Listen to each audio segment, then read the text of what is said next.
Second platoon, listen up. Good luck. God bless you. I'll see you in the assembly area. In this video, I'll build and paint these highly detailed World War II US paratroopers from Dynamo Models. I'll be using the new AK Quick Gen paints to show you the fantastic results you can achieve in just a couple hours of work. Alright, let me take you to that assembly area. These are 3D printed, and as you can see, the details are truly stunning. I've fully assembled them and they're ready for paint. I did, however, break the MG while trying to deepen the barrel tip with a drill bit. It's unfortunate because the detail was really good. I do, however, have a solution, and I'll show that to you a little later on in the video. You can skip this step if you prefer, but I personally like to do this before painting any figure. I know that my greasy little fingers have probably contaminated the surface, so I just like to make sure that they're clean so that the paint will stick. You can let them air dry, but I'm impatient and I like to use an airbrush to dry mine off. It also helps to push all the water out of those nooks and crannies. I'll be laying down the base coat and pre-shade with these paints. And I'll be using this airbrush to apply them with. Since I've never used a trigger style airbrush, I thought it would be interesting for us to take a look at this airbrush together. The packaging is top notch and you get this handy reference guide to get you started. However, if you're new to airbrushing, this won't help you much. I would suggest checking out a few how-to videos on airbrushing to familiarize yourself with the process. And I do have a couple on my channel you can check out first. I'll put a link in the description. As you can see, Gallery really takes pride in the presentation and quality of their brushes. I've been using mine for a few months now and I can verify that the quality is just as good as any of the top named airbrushes out there. I have to say that I really like the feel of this airbrush. Now we just need to see how it performs. Now, full disclosure here, Gallery did send me this airbrush to test out. And if you're interested in purchasing one for yourself, you can use my affiliate link to get a nice 10% discount on anything Gallery sells. Also, if you go to the description below, there you'll find my Amazon storefront, where you'll find many of the useful items I use here on this channel. You get cool stuff, I make a small commission, and you'll help support what I'm doing here on YouTube.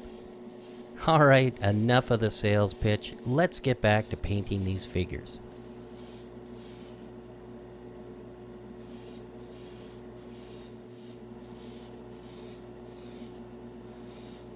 Using this trigger style airbrush did take a little time to get used to, but once I got a feel for it, it sprays just as well as my conventional brushes.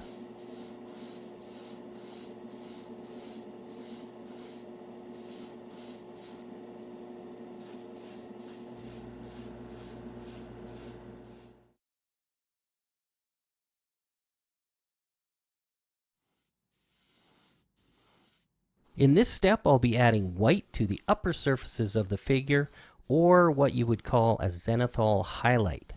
To use the AK Quick Gen paints effectively, this is what they recommend. To imply a light source coming from above, I like to spray at about a 45-degree angle.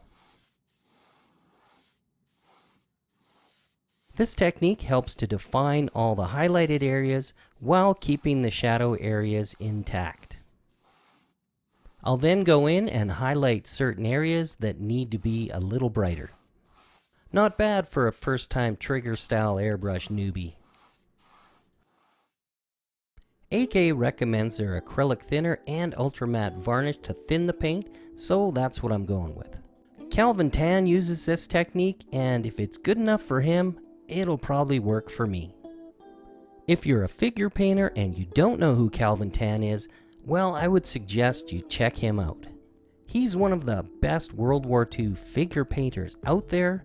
I've learned a lot from him, and I think you would too. and apparently one of the nicest fellows you'll ever want to meet. I'd say that looks pretty damn good for a single coat. For variation, I decided to go with a lighter paint for the coat. I've done a 50-50 mix of US Olive Uniform and Ochre Green. I've also added 2 drops of matte varnish and 2 drops of acrylic thinner to the mix. I've also found that by adding some water helps the paint flow even better. You may have noticed that I'm trying to keep the paint within a certain area. You really want to try and keep a wet edge with this so that you don't end up with tide marks in the paint. I'm trying to keep the layers as smooth as possible.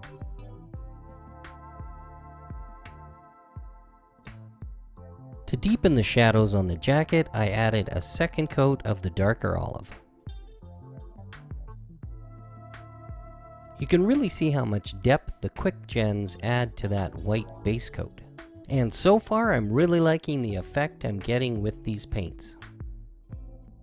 I believe the idea here is to leave as much paint in the folds as possible, but still removing as much off the flat areas as you can, just to get a more uniform look.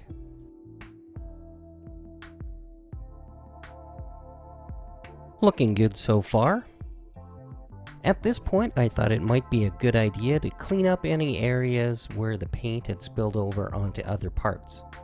I used some Vallejo flat white to clean up these areas.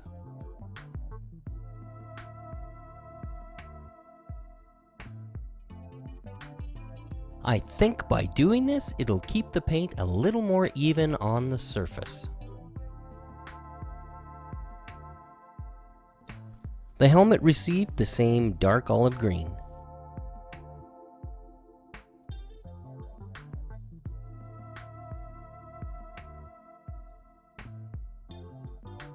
Because of the netting on the helmet, I let the paint pool a lot more in this step. Again, I was being very careful not to get too much paint on the webbing and leather parts.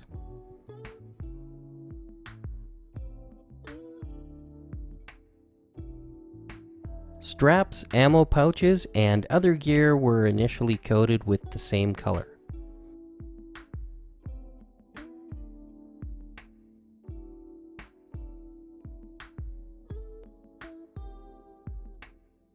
Again, for variation, desert sand was used to paint the straps and the equipment on the second figure. I think the secret to using these paints is to just try and work as quickly as possible and as accurately as possible. To me, these quick gens being an acrylic paint are the closest thing I've found to an oil wash yet in a water-based paint. Meaning, when thin properly, they have the same characteristics of an oil-based paint, flowing effortlessly over the surface. And I think that has a lot to do with the thinner and the ultra matte varnish combination. Those two together really break the surface tension of the paint, which creates the smooth finish on the model. The leather gloves were then picked out with the same color. Take note of how thin I'm applying the paint here. I would suggest not using these straight out of the bottle. 2 thinner layers are better than 1 thick one. For the amount of time I've spent on these so far, I think they look really good. Here I'm adding the ochre green to Russian blue to get a darker shadow color.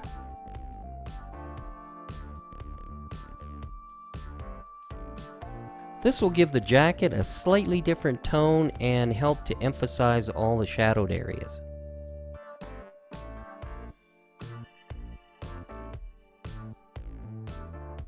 I'm adding the same mix to the pants as well.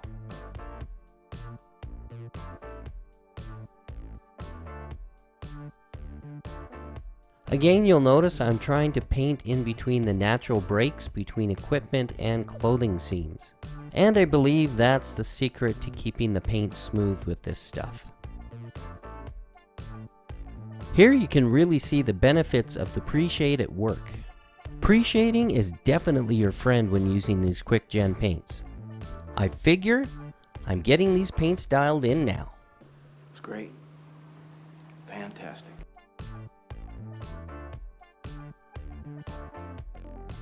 I'll be using the flesh set for the faces. The first coat was done off camera. First up is human flesh, and again I've thinned it with the AK acrylic thinner and ultra matte varnish. Thinning ratio is 4 drops of the paint to 2 drops each of the acrylic thinner and the matte varnish. I've also added it to the leather areas. And the beauty of acrylics is being able to go over those areas pretty much immediately after the first coat. The second coat helps to reinforce all the shadow areas on the face. I keep using the same mix until I'm happy with the desired shadow effect.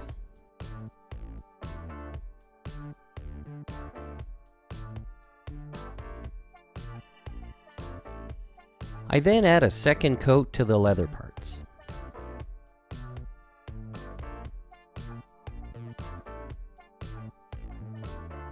And once again, I reinforce all the shadow areas on the face.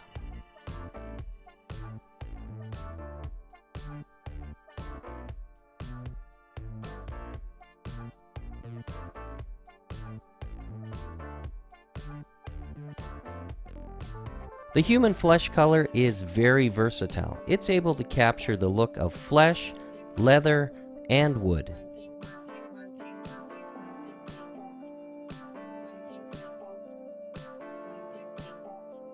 Here you can see the difference between the two heads once the shadow areas are built up.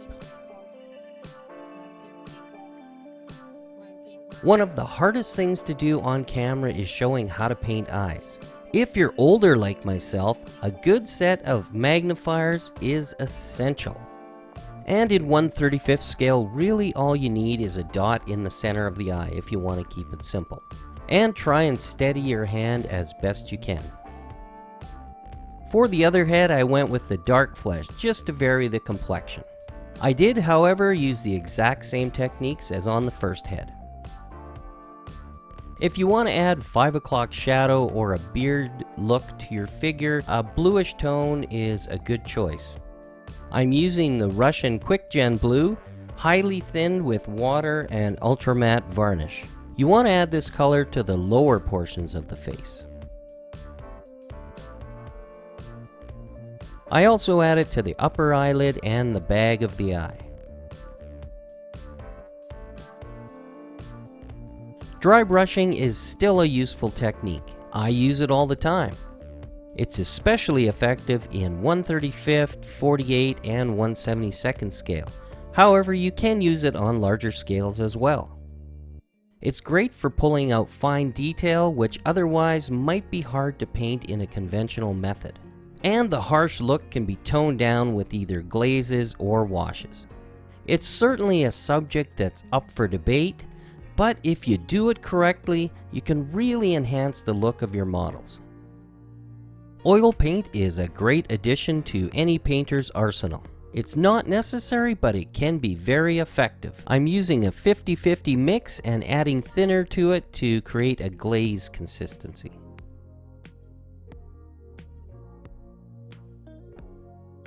I'll then drag an old tattered brush over the surface, and this will create some fine wood grain.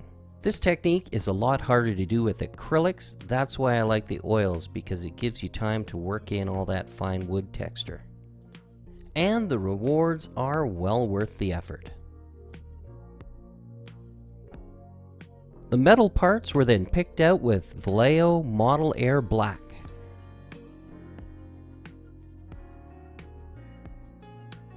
I added some lighter wood texture off camera. I'm using human flesh now to tie it all together.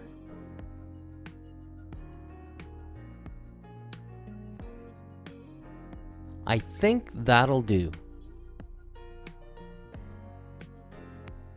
You may or may not know this, but by adding graphite to any of your metal parts, you can get a very realistic look. You can really get the feel of metallic objects using this technique. and you don't have to fuss around with metallic paints, or worry that metallic flakes will end up on your paintwork. Alright, here's what they look like after only a couple hours of work. And I have to say, I'm thoroughly impressed with the results after the short amount of time I spent on these two figures. I think these would be perfectly acceptable as is to be placed beside any vehicles or in any diorama scenario. For me, however, I just want to see how far I can push these two fellas. So let's continue. Let's go! Let's go! Follow me! Let's start by bumping up all the highlights on the raised areas. The color I'm using here is Ice Yellow from AK's 3rd gen line. I've added matte varnish to it to create a thin glaze. I'm using the pre-shade and the previous work I've done to essentially use as a roadmap as where to place them.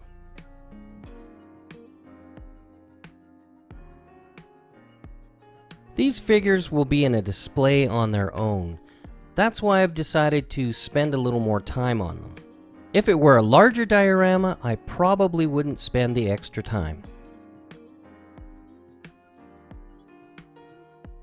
Here I'm using that same ice yellow to do some dry brushing. This will help to give the figure a bit of a dusty look in certain areas and bring out all that fine detail.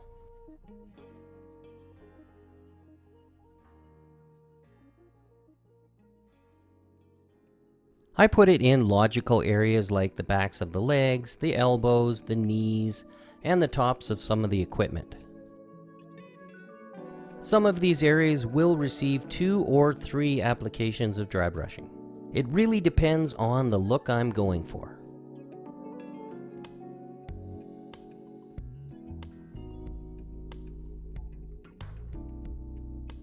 Once the first round of highlights and dry brushing is complete, I'll then add that Quick Gen olive uniform over the whole surface to help blend all the transitions together.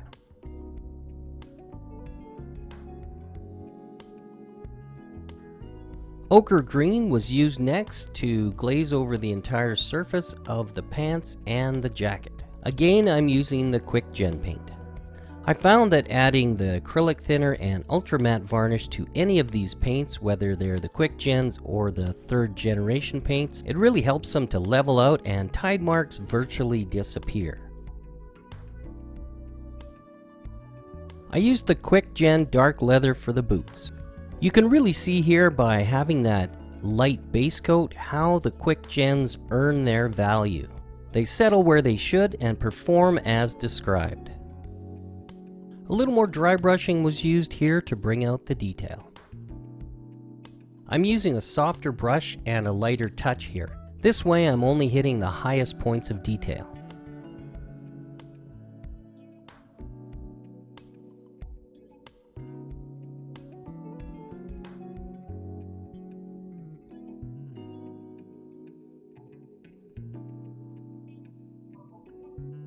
And again, to blend those transitions, I used the ochre green.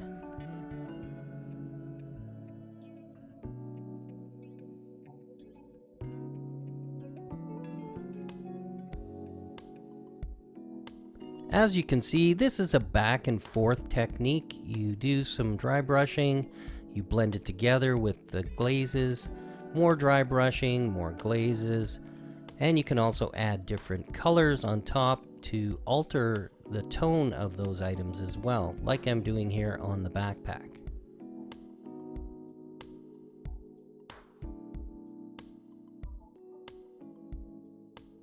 I'm also adding the US olive uniform to all the packs, canteens, and webbing. I never want any part of the uniform looking the same. That's why I like to alter the tone between the pants, the jacket, and the equipment. It just makes things a lot more interesting to look at. Here I'm using Panzer Ace's stencil to add a more dusty look to the boots. I am still using that softer brush. This helps to make the transitions a little softer and easier to blend. If you're finding value in this content and you'd like to see more videos like this, consider subscribing to my channel. The only thing it'll cost you is the second it takes to click that subscribe button. You can also support my channel by checking out my affiliate links in the description below.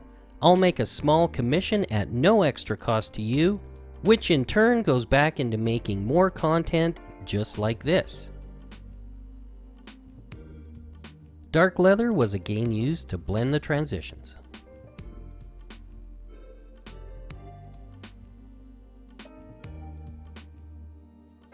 And to change it up on the second figure, I used a wash of burnt umber oil. This is a good illustration showing that the AK Quick Gens have similar properties to the oil paint.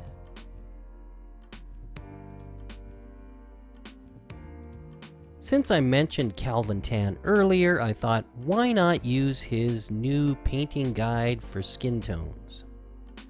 The first mix is a 3:1:2 human flesh, crimson red, and acrylic thinner.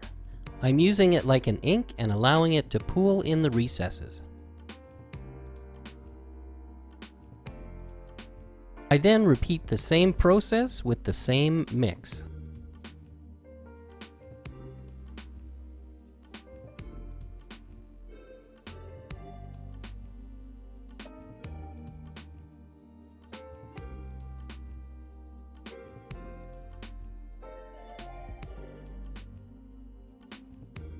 On the areas of the cheekbone, nose, mustache, chin, and forehead, it's a 2:1 mix of light flesh and ultra matte varnish.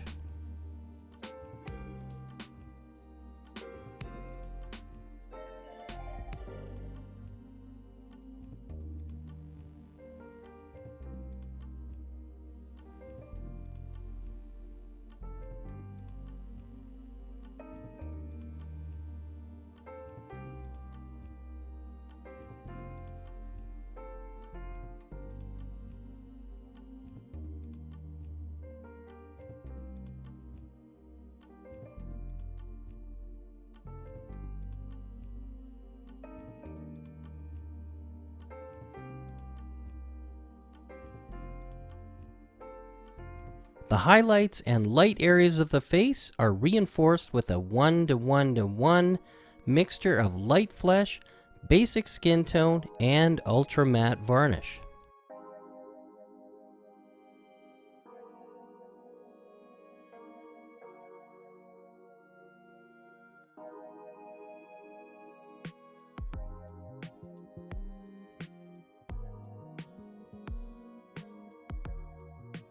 A 1:1 mixture of basic skin tone and ultra matte varnish is applied over the previous tone to soften the edges and transitions.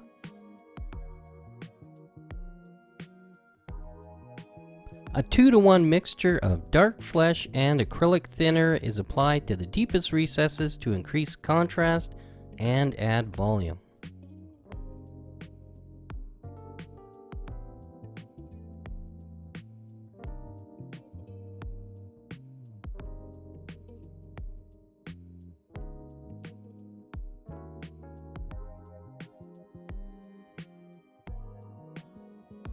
A 1:1 mixture of crimson and ultra matte varnish is applied to the cheeks, around the nose, and to the lips. I didn't show every step here, but I'll try and find the link and link it in the description for you, and you can download a copy for yourself.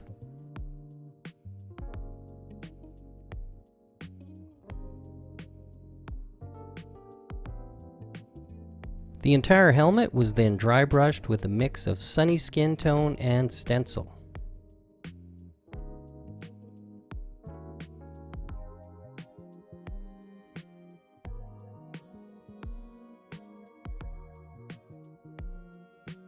Stencil is used for the brightest highlights.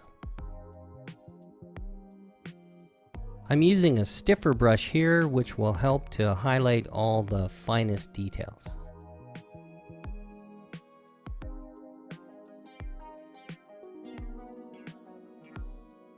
US Olive Uniform and matte varnish are then glazed over the surface to tone down the dry brushing. It's around a 50-50 mix. The leather parts were picked out with a 50-50 mix of dark leather and matte varnish.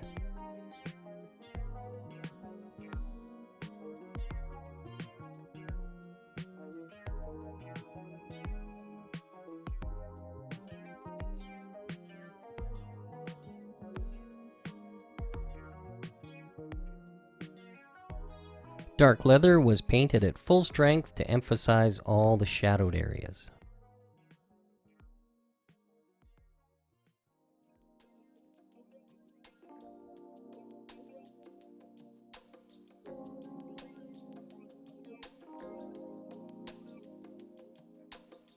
Another glaze of olive uniform was added to the scrim. If you're not familiar with that term, scrim is the material attached to the helmet netting. It was used for added camouflage. There were two colors added, one in a green and one more of a brownish green. And that's what I'm adding here. I managed to source some very nice airborne transfers from Archer. A couple were removed from the sheet in preparation for the water dunk. I let the transfers sit in the water for a few minutes before I removed them. One word of caution, if you're going to use these transfers, they are a fabric type decal. And I was supposed to use a gloss coat to get them to seat down properly. I had a heck of a time with this first guy. The second guy went much smoother once I put the gloss coat down. So a little tip there for you guys if you decide to use these decals. And for that final touch, adding graphite to all the metal parts.